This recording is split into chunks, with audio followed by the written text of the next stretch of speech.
thought of a Hunter driving debate, and I brought up just the topic, and Mike's like, oh, obviously it's this. There's only one sure answer.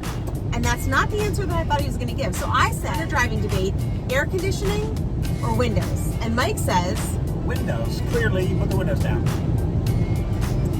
However, at night, when I want to leave the windows open in our bedroom, then the answer would be... Air conditioning. There's no airflow. So he's so inconsistent. So, all right, Mike prefers windows in the car, but air conditioning in the bedroom. And a fan. Well, the fan is a given. Well, we actually have 2 fans. Yeah, and the air conditioning. We have 2 fans. Mike gets one over the ceiling. That's for both of us to share. Oh, okay. And then I have an additional fan.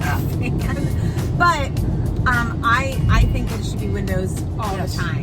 With the fan. I prefer the fan. 117% humidity, the hottest the earth has ever been. Let's leave the windows open at night to try to sleep in the humidity. Because I prefer the sound of the sound of the peepers is my favorite sound in the whole entire world. And it only happens at night. And it only happens, you can only hear it if the windows are open. I literally woke up this morning to this sentence. How is it possible for one person to be hot and cold at the same time? How's that possible? I don't think I said that. Let's leave the windows open. Good idea. All right, so what are your thoughts?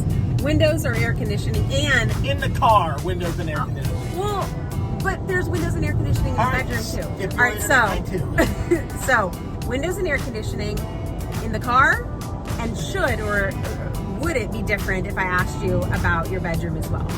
Hope everything is going well. Not too much about the bedroom. That's creepy. You always it's one step too far. Too far. If there's ever anything you need, don't hesitate to reach out. And you know that we are always here. Happy to